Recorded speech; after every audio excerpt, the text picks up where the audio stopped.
The Hidden Forces podcast features long-form conversations broken into 2 parts, the second hour of which is made available to our premium subscribers, along with transcripts and notes to each conversation.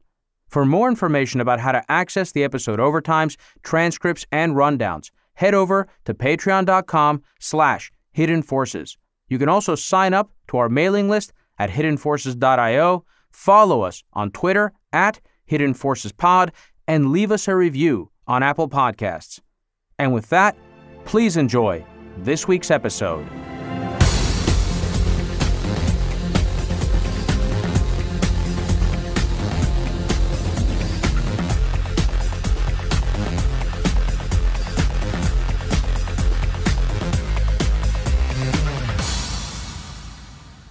What's up, everybody? My guest on this episode of Hidden Forces is Matt Stoller. Matt is the Director of Research at the American Economic Liberties Project, the author of Goliath, a book about the history of monopoly power and the efforts by citizens and the government to restrain it, and the publisher of Big, a newsletter which covers a wide range of issues related to monopoly, corporate concentration, and regulation, which you can find at mattstoller.substack.com. I didn't start this week off with the intention of having Matt on the program, but I asked him to come on last minute to discuss what I feel is an important series of events that occurred in the wake of the storming of the U.S. Capitol building last week. And this has to do with both the permanent banning of Donald Trump, the sitting U.S. president, from Facebook and Twitter, as well as the banning of the social media company Parler from not only the iOS and Android app stores, but also from Amazon's own servers, which the company was using to host its business and serve its customers. I want to be absolutely clear here about something. The attack on the Capitol building last week was extremely alarming, explicitly because the president encouraged it, not in spite of it. So while our conversation today focuses on the second-order effects of his incitements and the larger atmosphere of extremism and political polarization, it's understandable that both public officials and private companies have had to scramble to try and address it. That said, in their rush to try and get ahead of any political fallout and to stem any further violence, a collection of 5 of the most powerful technology companies in the United States, with a combined market capitalization of over $6 trillion, decided unilaterally to shut down a sitting U.S. president's primary means of communication with the American public, and followed that up by effectively killing off the hosting services and distribution pipeline for Parler, a social media application widely popular with his supporters and, quite frankly, anyone who was looking for an alternative to Facebook or Twitter, under the justification that it was being used to organize and foment violence of the sort we saw recently in the nation's capital. The implications of these actions are enormous for not only our democracy and the scope of executive power, but also for determining what our commercial and economic landscape will look like going forward if we don't address them.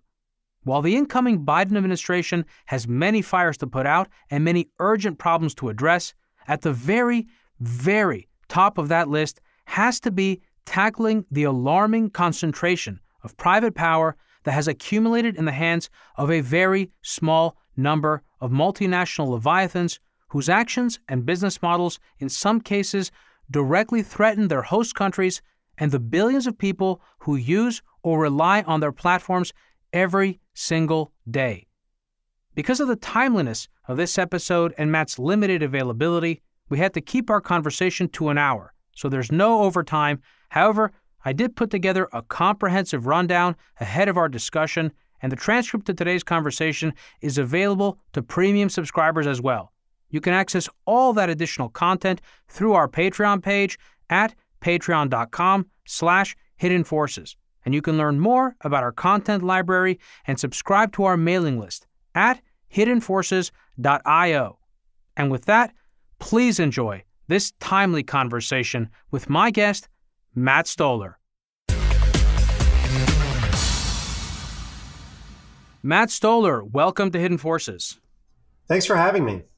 It's great having you on, Matt. Last time you were on the show, I didn't realize this until I looked back. It was right around the day that George Floyd had been killed. And so it looks like you have a track record of coming on around major protests, major events. The reason that I wanted you to come on today was not exactly to talk about the recent riots at the Capitol, though those are obviously relevant and the political fallout is also relevant, but it has more to do with the reaction to those events by the large data monopolies that you and I have talked about in our previous episode, in which you write about so prolifically on your blog. Maybe we can start with getting your reaction to what happened last week, and then that can lead us into a discussion about the fallout that has come out of it. Well, when you say what happened last week, you mean the riot, the Capitol Hill riot? Yeah, the Capitol Hill riot, but more immediately, the reaction to the riot and the president's role in it by some of America's largest, most powerful companies and service providers. Okay, so what happened is that Google and Facebook, Twitter, Amazon all effectively said, if we think that you had some role in the riots, then we are going to remove you from our vital infrastructure. It wasn't just them. Shopify did it. Just Pinterest did it. A bunch of private entities said, we're going to deny you access to our services, which are, of course, at this point, vital if you want to participate in society. So that's a really interesting problem, because on the one hand, it's like, well, these are powerful tech oligarchs making an arbitrary coercive decision. And I actually got an email from a congressman, or text from a congressman who said, I don't want these companies to be wielding this kind of power. I'm afraid of tech monopolies, and I want equal access. I've been pushing for equal access for Amazon and Apple, so that they have to treat everyone equally. But at the same time, if Parler is going to cause violence, I don't want to say that Amazon or AWS has to maintain Parler's business, right? Or Parler's service. So what do I do? And it's an interesting problem.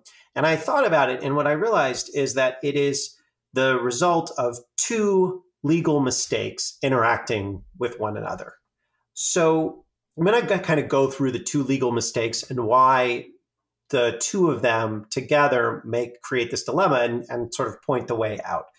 Okay, so the first mistake is that we've allowed tech platforms with significant market power to go without meaningful antitrust or common carriage rules, public utility rules. So such rules which are like traditional in railroads, telephones, and whatnot, say you get equal access on equal terms, right? If I'm a customer of Verizon and you're a customer of Verizon and we buy the same service, we pay the same price, Verizon can't discriminate between us. They can't block you from using it or me from using it. And we've had that for hundreds of years. The Civil Rights Act, Title II said, you're a hotel, you're a restaurant, you have to serve people regardless of race. So we've had that for a while. And that's generally perceived of these common carriage rules. They can also be done through antitrust or pricing rules. Generally think it's good for small business, it's good for citizens, you would think it would be good for democracy. And yet it also would stop AWS from prohibiting something like Parler, or I'm going with the assumption, and this is not an assumption held by everyone, and I think it's important to note that if you assume Parler would lead to violence, then this would prohibit Amazon from not hosting Parler. And maybe you don't want to do that if you're a Democratic congressman and you are afraid that conservatives will organize for a violent riot. Well, this gets to the second mistake, which is the way that we wrote Section 230 of the Communications Decency Act in 1996. With Section 230, we have effectively immunized platforms from responsibility for what happens on the service that they offer. And the idea behind this law is that platforms need legal immunity so that they can curate their platforms to stop antisocial problems. So this was done under something called the Good Samaritan provision for platform owners and technologists. But the real effect has been that a lot of these platforms have become havens for all sorts of illegal activity like harassment, defamation, fraud, incitement, under the guise that such activity is speech. And if you want to look at what happened last week in terms of the violent riot as one of these consequences, I think it's fair to do that. Now, I wouldn't say that it had to do with Parler. Much of it was organized on Facebook. But it was Section 230 that created the shield so that Facebook is basically not liable for what their product is being used for. So the net effect of both of these mistakes is that lots of stuff that should be illegal, like selling ads while people use your platform to organize violent riots, is effectively shielded from liability and turned into legal content. So if we retain this shield while mandating common carriage rules for big tech, it means that we will require AWS to carry horrible democracy-destroying stuff. We will say, you have to carry everyone, including content from violent gangs that is intended to hurt people. But if we don't put in place such a requirement, if we don't say you have to carry all comers, then we are asking big tech to use arbitrary power in coercive ways. So what's the answer? The answer is to do both. We have to repeal the legal shield, Section 230, so that bad behavior that would in other contexts be illegal, but since it's done online, it's not illegal, or these platforms are not liable for it, that becomes illegal behavior. If it's illegal offline, it should be illegal online. Then once you've segmented out types of behavior into legal and illegal, then you say, well, we need equal access for big tech platforms. So we need a legal obligation for platforms to carry all legal content and a framework that makes business models that foster violence illegal. In other words, get rid of Section 230 and at the same time impose public utility rules. So the analogy is, right now we think about the internet and law today by saying we have to let warlords control the roads. Otherwise, we won't be able to stop violent gangs from using those roads. But here's how we really should think about internet law. Everybody gets to use the road, and being a violent gang is illegal. So that's kind of the basic problem. It's two mistakes that when they interact with each other are really destructive, and you can't fix one mistake without also fixing the other. So I have a number of questions. One immediate question has to do with liability, Matt, which is how would this work practically if you were to revoke Section 230, and let's go with the violent gang analogy, even if local police forces and the FBI and all law enforcement work their hardest, they can't eliminate every single incidence of violent crime in the country or violent gangs. Similarly, no matter what these platforms do, despite all their best efforts, it seems to me a tall order to imagine that they would be able to eliminate all liability-generating events from their platforms. So how do you square that circle? How would this practically work? Well, so the courts have dealt with this problem for a long time. I mean, we have negligence torts and, harassment torts. And all of these have legal elements which say, if you had grounds to believe that somebody would be injured by your behavior, then you're negligent. If you don't have grounds first to believe that someone might be injured by your behavior, but they are injured, then you're not held liable for negligence. So there's a whole bunch of really complex legal tests through common law that would allow you to either be found guilty of, not found guilty, but been negligent, or you've engaged in incitement or any number of other problems and caused damages. And so we just would apply these legal frameworks to the platforms, which right now we're not doing. So we don't say there can't be industrial accidents, right? What we say is you have to use your best effort to prevent industrial accidents. And if you are, using your best efforts and one happens anyway, then you are not responsible for it. It's just, stuff happens. But if you are doing things that are putting people in danger that you should knowingly foresee, and indeed bad things happens and it's costly, then you are liable for that. So that's how we should apply these things. And so when you say something like, well, these platforms, no matter how hard they try, are not going to be able to stop all problems, that's true. The problem is they're not trying at all because there's no cost. They're completely immunized from any harm that their products cause. So I'll just give you a quick example that has nothing to do with this kind of violent political behavior. So there's a case against Grindr where this guy who all of a sudden one day, a bunch of men started showing up at his door demanding sex and wanting to do drugs with him. And over the next year, he was like, what is going on? And someone was like, I found your profile on Grindr, which is a gay dating site, and you've been saying all this lurid stuff to me. And he's like, what are you talking about? I'm not on Grindr. And over the next year, about 1,000 men came to his door, harassed him, even were violent with him, demanding sex or other things from him. And it turns out that what was happening is one of his exes was coming up with a fake profile on Grindr and chatting with men and luring them to his apartment. It was a form of harassment. And it's doing this across a number of gay sites, gay dating sites. And all of them except Grindr said, okay, well, we're going to block this guy from putting up fake profiles. But Grindr didn't do that. Grindr just said, we don't care. We're not liable because of Section 230. And this guy took Grindr to court because they tried to put restraining orders and did put restraining orders on his ex, but his ex kept doing it and Grindr wouldn't stop it. So they took Grindr to court. They went up and the judges said, look, this is horrible. And we would love to hold Grindr liable for what they're doing, but they're not liable because of this law. And it would have been really easy to stop this guy from being violently harassed and even assaulted, but they didn't bother to do it because it wouldn't cost them anything and they weren't liable. That law we need to get rid of that law. It's not that Grindr should be responsible for all the things that happen in relationship to their site, but they should have some obligation, right? The same obligation that everyone else in the economy has to not cause foreseeable harm. They should have systems and protocols in place and constantly work towards trying to improve them. And supposedly that would be mandated as part of a larger regulatory overhaul, correct? Well, I mean, yeah, you can do it in lots of different ways, but this would be, basically what you'd want to do is repeal Section 230 of the Communications Decency Act or reform it so that, businesses, certain forms of businesses are responsible for what happens with their products and services. And then they will change their products and services so that they are not harmful. And that's, I think, the issue. I don't actually think Parler had anything to do with the riots. I think that Facebook absolutely did have a lot to do with the riots. I also think that, the people that did it, I think Trump, caused them and what. I mean, there's a lot of people at fault here, but certainly in terms of the radicalization and a lot of bad behavior that's going on, I mean, these products are leading people towards that kind of bad behavior. It's knowable, it's foreseeable. The courts should be taking this on.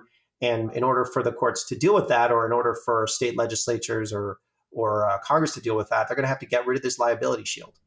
Yeah, well, that was going to be not my next question, but one of my questions about Parler, because I saw an interview by John Matze, however his last name is pronounced, the CEO of Parler, and he was adamant that this was effectively a double standard, that they had no evidence that there was any kind of significant organizing on Parler that was in any way comparable to, let's say, what was going on in the other social media platforms, but that Parler was getting singled out. How do the Europeans handle this issue, the issue of Section 230? Just to get on to Parler for a second, I don't know if I said before, I don't think this had anything to do with Parler. Actually, that was not quite right. I don't know if this had anything to do with Parler. For all I know, there was organizing on Parler for these riots. A lot more of it was likely organized on Facebook. It's like there was a case, there were arguments about revenge porn and being put onto Pornhub. And people were saying, this is really terrible and it isn't good what Pornhub is doing, but there's far more revenge porn and harassment that's going on Facebook. So if what Parler is doing is wrong, then what Facebook is doing is wrong, and what Twitter is doing is wrong. You can't, and I think the argument from Parler is that they shouldn't be singling out Parler just because of their politics. They should be applying the law to classes of customers, not just kind of arbitrarily saying, well, you're a conservative, so we don't like the fact that you own this business. I think that's true. I think that Parler's business model probably shouldn't be legal. But I also think that Twitter and Facebook, their business models shouldn't be legal either. So that's the issue here. It's like, if you're just going to single out people based on their politics and not based on what they're doing, then you're getting into the arbitrary and coercive realm of political behavior. So what do you mean when you say that Parler's business model should be illegal?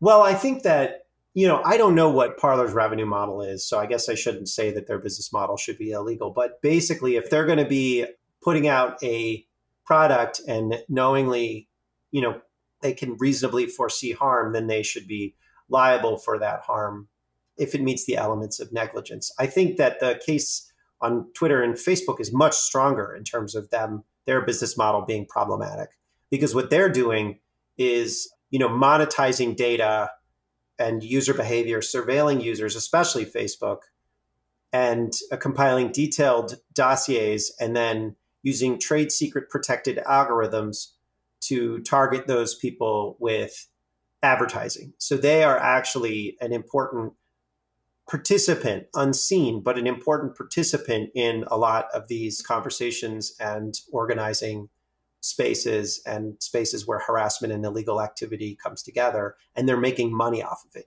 Like they're selling advertising while people are organizing violence. So they should be responsible for that. I think Parler is probably trying to get to that business model. Right now, I'm imagining they don't really have a business model. But the point here is that we have a social media environment which has been shaped around the costlessness of the fact that platforms bear no cost for any of the consequences of the products and services that they create. And I think that that's really problematic. So if I'm hearing you correctly, your point is that, or one of your points is that their business models are in some cases directly opposed to the public good, what's in the best interest of the public, right, and can actually drive a lot of the type of liability and suing behavior that they would be liable under if Section 230 didn't exist. That's right. They can cause a lot of... Another example, here's a great example. So there are a lot of scam artists that go onto Facebook. They falsify profiles so that they pretend to be military personnel. And then they do long distance online dating of lonely women and then encourage those women to send them money, all the while posing as real soldiers or generals or whatever. The New York Times did a big story on this. Then when these soldiers, return, there will be somebody waiting for them being like, we're in love, like they think they're in a relationship with them. This soldier didn't even know about this person. This is very common. And, Facebook makes money selling advertising against the content that these women and that these scam artists are interacting over. And these scam artists, obviously they're criminals, but you can't stop all of them. You can, however, hold Facebook liable for the foreseeable harm that's happening on their platform.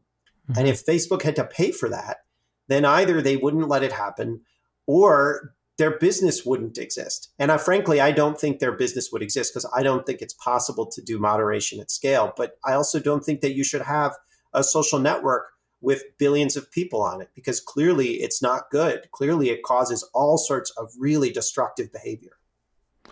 That's interesting. I didn't know you felt that way. So in your view, social networks should actually be, how would you envision these companies scaling? What would they look like? I don't think they would. I think what they would have to do is Facebook would probably have to at some point kind of become a wholesaler and let others, effectively run parts of their social network, and lease it. And then those people would be like a franchise operator or something? Something. I don't know. Like, do you want to run a Facebook group? Then, you pay us and you can sell your ads or you can, but run your feed however you want, but you're then responsible for it. Or they would simply just become a subscription service and not do ads at all, which would be, Right. Well, that is one option, obviously. And that would be related to the issue of the business model. But look, the basic deal is the world was better before Facebook, right? It was a better world before Facebook. And, social media is great technology, but the regulatory scheme that we've created for social media is highly, highly destructive. So we're ultimately going to have to get to a place where social media doesn't look like it does today. I don't know what it looks like, but the point is if you put the incentives in place for people to bear the costs that they create, then you're going to have a more equitable and just and stable system. If you don't, then you're going to destroy self-government, which we're seeing right now. Yeah. So, I totally agree with you that this is a huge problem. There are pros associated with social networks, of course. There are so many, but there are also many cons. And I think one of them is contributing to driving increased levels of polarization in our society. I'm curious to know what is happening now. Where are we on the regulatory front and in terms of pushing forward new types of legislation to regulate this space? And also, is there anyone that's doing interesting thinking around how these companies would look if they were broken up? Because I haven't heard anyone talk about that. There are a lot of different ways to break them up. So, let me just sort of offer a different point of view. Okay, so let's say that you were to break up these companies, all right, and then you could have three different, you'd have Instagram and Facebook and WhatsApp. They would now be separate. What that would look like is you'd probably see what you saw when MySpace and Facebook were competing, which is Facebook competed back in the mid-2000s and said, we're not like MySpace. MySpace is this dirty place with no privacy where there's lots of sleazy stuff going on. We're safer. You get to only meet with the people you know at your college.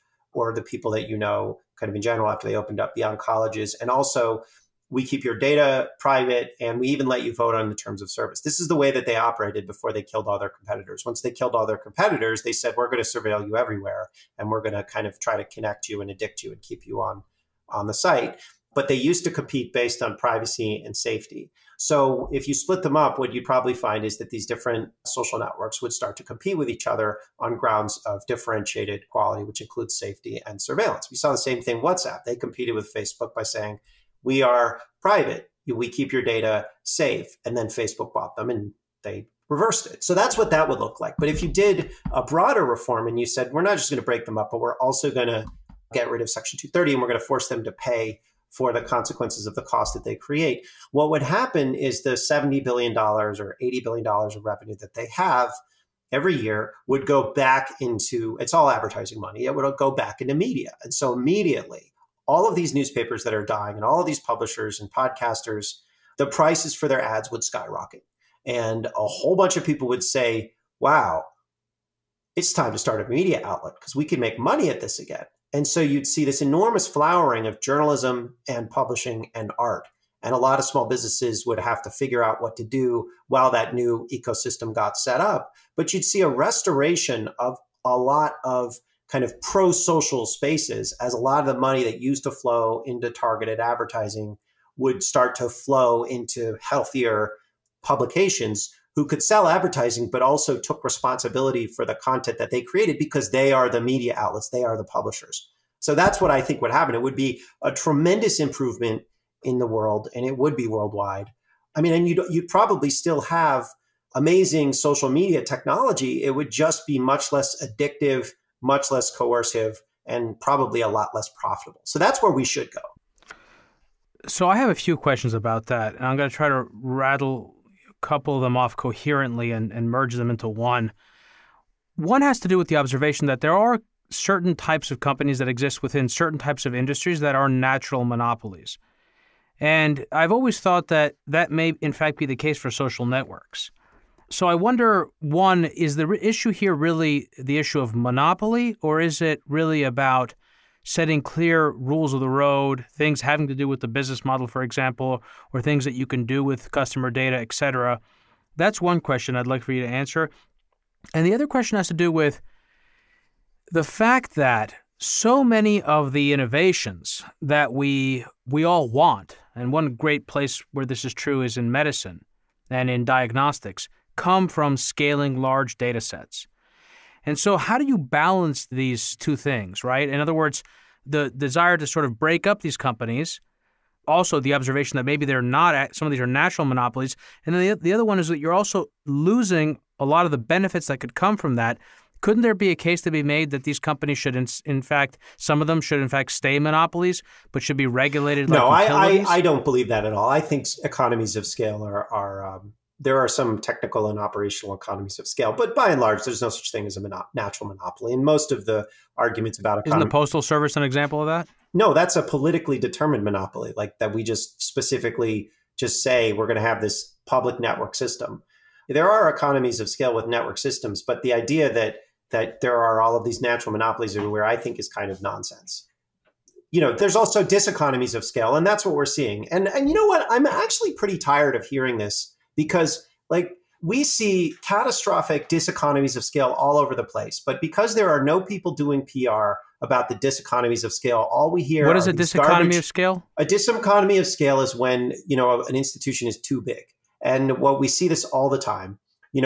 Amazon just accidentally cuts people off from their services all the time. Facebook does it too. Google does it too. Accidentally sending people to play, like Google just, gets manipulated all the time by all sorts of sleazy actors because they're just too big. And like the same thing is true with Facebook. It's the same thing is true with Amazon. The same thing is true with banks. Anytime you've been treated badly by a large private bureaucracy, it's a diseconomy of scale, and people are treated like crap all over the economy all the time. And so I am really tired of hearing that we have all of these wonderful economies of scale everywhere. It's garbage. It's just not true. It is completely made up. There are some economies of scale in certain areas of the economy, and there are some reasons that you want to have network systems, but that has literally nothing to do with whether a certain number of assets are under a certain legal structure. And I guess I'll just finish with this. The internet, TCP/IP protocols or email standards represent enormous economies of scale, right? Nobody says that one company has to own email, right? But that's an economy of scale, even though you have lots of different participants. And what you often hear from the kind of corporatist community is that economies of scale that are technical in nature or operational in nature also have to be legal in nature. Like the fact that there are some benefits to scale and search means that Google also has to own YouTube. That's just total nonsense. That's just total garbage. I'll also note that when you do have all of these big data structures for things like medicine, you also can have things go really, really, really wrong. And an example would be when you put in lots of data around, say, a diagnostic, of like, say, a test for, a machine that looks at lung x-rays and determines whether there's cancer, you could feed it with lots of data. And what has happened, and this has happened quite frequently, is that there will be hospitals where there's just more incidence of lung cancer for a variety of reasons. And so the algorithm will get tricked into thinking that the brand of the machine is correlated with incidences of lung cancer because nobody notices that that's actually what's going on here. So they will just say, oh, if you just feed it into this algorithm, you feed the image into an algorithm, then the algorithm will say, oh, well, if you have lung cancer because you were looked at with this brand of machine. But really what's happening is they just didn't notice that the data set was feeding like that certain kinds of machines in the data set were correlated with lung cancer. So there are economies of scale, but there are also serious diseconomies of scale. And a lot of this stuff is not simplistic, but there is a large, massively funded public relations apparatus that is just constantly saying, we need to be bigger, we need economies of scale, look at all of these cool stuff. And there is no one on the other side because Team Democracy doesn't have a PR budget. The thing you said about TCP/IP is an interesting analogy. Are there any people doing work on open social networking protocols? I'm sure there are, but you have to actually force Facebook to open up their protocols if that's what you want. I mean, Facebook has privatized that protocol and, some of the others have as well. So how far along are we? Where are we in this push? I mean, I know you wrote an article recently with, I'm blanking on her name. It was in The Guardian. She's Sarah a Miller? lead thinker. That's right. Sarah is like a lead thinker on a lot of this stuff. I mean, there are a lot of people working in this area. I know that the Trump administration, didn't they file an antitrust lawsuit recently against Google? Isn't that correct? So where are we so there's a number of suits and against Google and Facebook. And some of the suits are asking for interoperability as one of the remedies. And that would be useful. I mean, if I have a Verizon phone and you have an AT&T phone, I can still call you because you're associated with a telephone number and it doesn't matter. I don't have to only call people in my telecom network. But if I want to talk to you on Facebook and you're on Facebook and I'm on, Signal or something else, like I can't do that. And there's no technical reason for that. It's just a business model choice. It's actually similar to if you notice, when you go to a restaurant, you have the choice of a number of different beer brands who are all competitors with one another, but you have a choice of Coke or Pepsi. You will not have a restaurant that stocks both. The reason isn't technical. The reason is simply because in the case of soft drinks, the soft drink maker also owns the distributor. But in the case of beer, they don't, or at least that they're separated. So it's the market structure that causes this. And that's what we're seeing, with interoperability mandates and social networking versus telecom.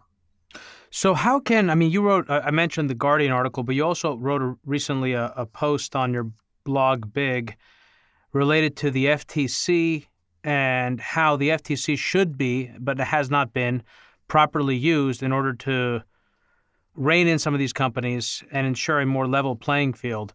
Can you tell me a little bit about what you wrote in that article and what your hope is for the FTC under a Biden administration and how perhaps the Georgia Senate runoffs impact the viability of that? Yeah, so there's basically, the current social media model. I want to divide up the problem that we saw with the riots into two different problems. Okay, one of which is that you have a very polarized and frustrated country And that's the case for a lot of reasons. We've been in endless wars, pointless wars for 20 years. You have a lot of returning soldiers with traumatic brain injury. You have a lot of monopolization and cheating all over the economy. So people often, have few economic and political opportunities. And that's just going to generate a sense of rage. And we've seen that rage come out in various protest movements. You've seen it come out in the frustration and alienation come out in the form of a suicide epidemic, an opioid epidemic. And I think you have to look at things like QAnon and these riots as kind of part of that soup of an unhappy people. But you also have these radicalization engines. And these radicalization engines are companies like Google and Facebook and Twitter. And what they do is they compile detailed dossiers on users, and then they sell ads. They follow those users around the web and selling them ads. And they want to keep these people using their sites. So they create addictive user interfaces, and they want to surveil them, and they want to redirect the revenue that used to go to pro-social institutions like newspapers to themselves. And so what happens is they destroy a lot of the legitimate local press, and then they substitute it with these kind of conspiracy theories and addictive products. And this generates, and it has all sorts of sort of effects in terms of depression and susceptibility to these kind of lurid fantasy worlds. But it's because of a business model. It's because the business model of social media is, this targeted ad model. So the piece that I wrote sort of described this dynamic and then said, and the reason this business model exists is because over the past 15 years, the regulator of social media, the laws behind it is the Federal Trade Commission, and they have, through their policy choices, structured the legal framework this way. They did it by allowing a whole bunch of mergers. So in particular, like Google, DoubleClick, Google AdMob, and then also Facebook, Instagram, and WhatsApp. And then they also did it by refusing to take action on anti-competitive behavior, and then by refusing to do things like creating a do not track lists or various other refusals to deal with privacy and data concerns. And then most recently in 2018, when there was a violation, Facebook actually had an order. They were under order by the FTC because they had been caught in 2011 deceiving their users about data. Well, they violated that order with Cambridge Analytica. And so the FTC had this moment when they had enormous leverage to tell Facebook to change their behavior, and they didn't really bother to, they just levied a big fine, but didn't say you have to do anything differently. And so the structure that we're dealing with today, this kind of targeted ad addictive business model, is really a result of the FTC's poor regulatory choices. Now, the FTC has sort of started changing, and it's because of this guy that I was profiling in the article named Rohit Chopra, who's a Democratic commissioner on the FTC. He's much more aggressive and much smarter and kind of understands how to address social media and also how to address some of the systemic cheating in the economy. And the piece was basically saying Joe Biden should make him the chair of the FTC because he can start to unwind some of the addictive and problematic nature of the social media business model, which is, of course, driven by the public policy that I was just talking about. So do you see him being selected as chairman of the FTC? Maybe. I don't know how Biden thinks about the world. Well, that was kind of my question, basically. Maybe not so much what does Biden think of the world, but are you in touch with people in his administration? Do you have some sense of how they're going to approach this? I don't know. I mean, I think that they are really scattered and they're focused, I think, rightly on the pandemic, first and foremost. And I think that competition policy is it's something they understand is there. I'm not sure that they are prioritizing it. I just don't know. Well, I want to draw a connecting line to what you just said and what we've been talking about in terms of the pandemic.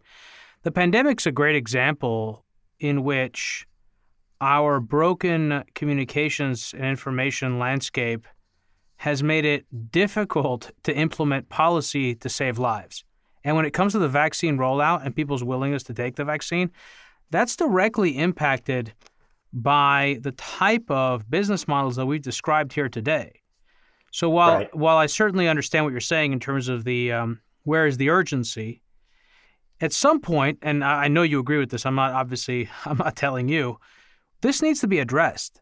I think, again, this is your area. This is an area of strong focus for you, but it's an area that we've covered on this show ad nauseum with all sorts of guests, and I've beaten the table about it for years. It concerns me deeply. And I'm even more concerned, forget even the vaccine rollout, I'm more concerned about our democracy. I don't know how you feel about that, but maybe you can just give me your closing thoughts, and then we can wrap it up, Matt, because I know you have a limited amount of time today.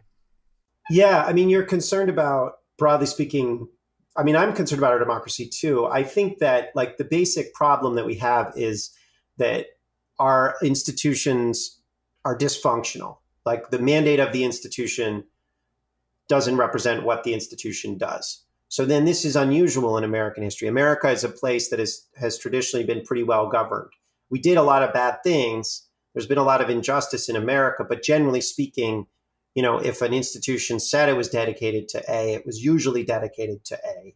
And if we wanted to do something, we could do it. Often we wanted to do bad things, and we were able to do those bad things. And we also wanted to do some good things, and we're able to do those good things. Now, what the problem that we have now is that our institutional setup, our institutions are just incompetent. So, that's what you're seeing. I think the really horrific governance during this pandemic. I think our public health experts have been just a disaster, and people don't trust our institutions anymore. And I think that that's rightfully so. So now we have the pandemic is a great situation where people are really afraid to take this vaccine. They don't trust the safety data. And the medical system, they don't necessarily trust the medical system. Hospitals are also screwing up the rollout. So are public health experts. But, at the same time, there's still, it's kind of a miracle cure that we got in record time. So there's reason for hope.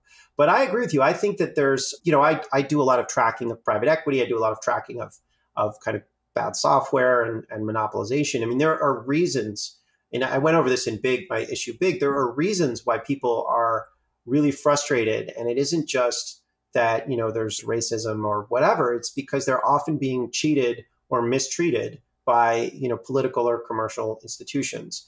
So, this is a crisis. It is a real crisis. It's a crisis of what I would consider elite lawlessness. I think it's manageable. But, when you have a situation where people can openly commit crimes, and as long as they're powerful, they get away with it, that's really bad. I mean, I'll just note one example is like a couple of days ago, Boeing just settled for $2.5 billion with the 737 MAX fiasco, which they lied about and covered up to investigators. And they just had to pay a relatively small fine.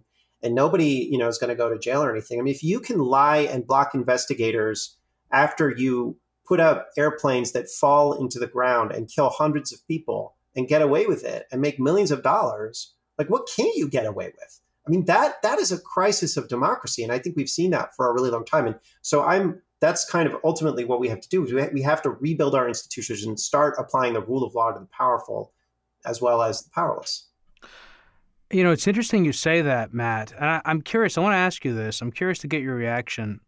When I heard, obviously, the events that occurred on Wednesday at the Capitol were awful.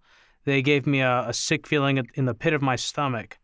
And it's something that I think I talked about in a recent introduction to today's episode that came out. This is Monday. We're recording this. But I also watched Joe Biden's speech, and he said in the very beginning of the speech that our democracy is under unprecedented assault, unlike anything we've seen in modern times. And, not to draw a direct comparison or to suggest that it's either or, but I have to say, in the 2008 crisis, when I watched our leaders and officials make very clear decisions about who to save and who not to save, and how to allocate trillions and trillions of dollars up the ladder to institutions that were run by people that gave them money, I got the exact same feeling of darkness and hopelessness and sickness in my stomach as I got when I watched the events at the Capitol. And I think that speaks to something you said earlier. You referred to it as elite lawlessness. And I wonder if you have a similar reaction, if you feel your eyes kind of glaze over when you listen to that kind of talk. Well, I mean, I think for me, when I worried about more autocratic political trends since the financial crisis, maybe a little bit before the war in Iraq, because I mean, if you look at the founders and how they thought about democracy, what they perceived as democracies. They believed that democracy, to have a Republican form of government, small r Republican form of government, you needed both political rights, but you also needed broad distribution of property. So you needed some level of economic equality. And they thought about it in terms of broadly distributing land to white men. But they believed, look, if you're not an independent farmer, then you can't operate on equal political terms with your neighbors. And so you should have some economic rights, and those are conjoined with political rights. And this has been updated. So Brandeis used to talk about industrial democracy and saying, if you are in a political democracy, but you're not in an industrial democracy, AKA where you work the rest, the economy, then it's pretty dangerous. You can't have a democratic system if there isn't some level of democracy and equality in the commercial sphere. So when I saw, the foreclosure crisis, or when I've seen any number of really dangerous concentrations of economic power, I look at them and I say, this is as bad as confiscating people's voting rights or overturning elections. Yeah. Like, it's really, really bad. It's really awful to confiscate what people have. I mean, if they're sort of just normal people that have a little bit of something, if you take that away from them, they become unmoored from society. You can't make a society if you do that. And so I've been really scared about that for a really long time. And when you start to see kind of the political reaction to that, which I think we've seen with the Trump administration, where there's just enormous anger about this, and you see with Black Lives Matter, you're seeing sort of this outrage, this political outrage. And, you see a lot of kind of liberal elites, and I'm a liberal elite. So I know these people, so I'm like paying more attention, more sensitive to it. But they're like in 2016, 2017, 2018, they're like preening about fascism and how, oh my God, fascism is here. And it's all in the form of this guy, Donald Trump. And it's like, no, this stuff has been creeping up for a long time. And it was creeping up in the choices that Obama made to confiscate what people have, and in the choices that Bush made, to do the same thing. And this, Bill Clinton too. I mean, this stuff, if you really believe that economic independence makes up a democracy, then the confiscation of economic independence is as dangerous to a democracy as the confiscation of political rights. Now, I think we could quibble about the seriousness of what happened last week, but I get where you're coming from. I get what you're saying when you're like, look, that's just kind of one more really, really dangerous, bad thing. And maybe it was more dangerous, maybe it was less dangerous, but it was, it's part of a trend. And I think I probably would say that it's like trying to stop the voting of the Electoral College. Like, this stuff does sort of cross a line for me, but it also is part of a series, right? It is part of a series. And I don't think you can kind of disassociate them. Yeah. Well, it's symbolic in a way that's very important, what happened at the Capitol. But the events that we were describing before in 2008 were more practical in terms of how they shifted and moved power around the system and helped to concentrate that power. And I think the long-term repercussions of that we're living with today. Matt, thanks so much for coming on the program. I really appreciated speaking with you. And I definitely recommend for anyone who's interested in these topics to subscribe to your Substack blog, because it's a really great resource. Can you give that URL out again for our listeners? Yeah, so you can find it at mattstoller.substack.com, or just mattstoller.com. You can find that's my website, mattstoller.com. Can I just say one other thing about the riots? Because this was a big part of the piece. So I started off the piece by profiling one of the rioters, the woman who got shot in the Capitol and died. And her name is Ashley Babbitt. And look, we know who Donald Trump is. He's a bad person. He doesn't believe in liberal democracy. And he incited these rioters. But who are these rioters themselves? And I kind of got interested in that question. So I looked at Ashley Babbitt, there's been an in-depth profile of her. And, who was she? She was a 35-year-old, lives in California, grew working class, didn't go to college, served in the Air Force for 14 years. So that's more than half of her adult life. 35, served in the Air Force for 14 years.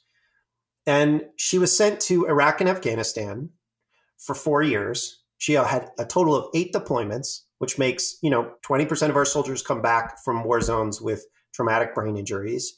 I don't know if she had one or not, but 8 deployments is a lot of deployments. And, then she came back, she settled into civilian life, propensity for violence, which is the kind of thing you see when people have these kinds of injuries. Then she bought a small business with her husband, which was in a monopolized sector. So the business wasn't doing particularly well because she was up against a monopoly. And then she borrowed money from a lending company to keep her business afloat. That lending company charged her an interest rate of 169%. She quickly defaulted, went to court, lost because the judge said, well, you know what? Technically it's not a lending company. It does what's called merchant cash advances, which is the same thing. So usury laws don't apply to them. And so she's not doing well. She comes back from a violent war, not doing particularly well economically. And then she gets into social media, which is this addictive product. And she becomes, obsessed with QAnon and gets into a lurid cult of personality. Now, it's like someone like that, she's not a sad sack victim. There are a lot of people that have circumstances like that and they don't choose to do what she did, or they have worse circumstances and they don't choose to do what she did. So she clearly made some really bad choices, but also, she didn't have a lot of choices to make. And one of those choices was to, a really simple on-ramp into a really lurid and dangerous violent cult of personality. And that's the one that she chose. So you don't have to have sympathy for her to recognize that if you structure a society that way, some people, a lot more people than we would want, are going to turn into those kinds of Ashley Babbitt type of people. And you don't have to have sympathy for what happened to recognize that somebody, like that is a creature of George Bush's choices to go to war as much as they are kind of somebody who just sort of decided that they wanted to overthrow democracy. I think we have really deep-rooted policy problems here that we can actually affect. We don't have to say that the people that did this are all just kind of bad people, which many of them are. There's a lot of racists, a lot of really sort of terrible people there, but there are always bad people. What is pushing our society to the breaking point is not that there are bad people. It's that we have set up a reward system that pushes those people to be the worst part of themselves, and a lot of other people to be the worst part of themselves. And that's something that we don't have to do. That's something that we don't have to let Mark Zuckerberg make money doing that, but we've chosen to let the richest people in our society earn their money by selling tickets to the end of democracy. And that's totally fixable. But if we don't fix it, then we get this plus stuff that's much worse. Yeah, I couldn't agree more. This strikes directly at the heart of democracy and the mechanisms you need to operate a liberal society and a democracy, quite frankly, because you need an informed citizenry. Matt, thank you so much for coming on the program. Hey, thanks for having me. Talk to you later. Today's episode of Hidden Forces was recorded in New York City.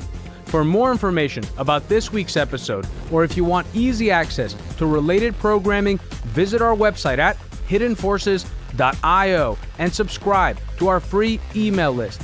If you want access to overtime segments, episode transcripts, and show rundowns full of links and detailed information related to each and every episode, check out our premium subscription, available through the Hidden Forces website or through our Patreon page at patreon.com/Hidden Forces. Today's episode was produced by me and edited by Stylianos Nicolaou. For more episodes, you can check out our website at hiddenforces.io. Join the conversation at Facebook, Twitter, and Instagram at Hidden Forces Pod, or send me an email at dk@hiddenforces.io. As always, thanks for listening. We'll see you next week.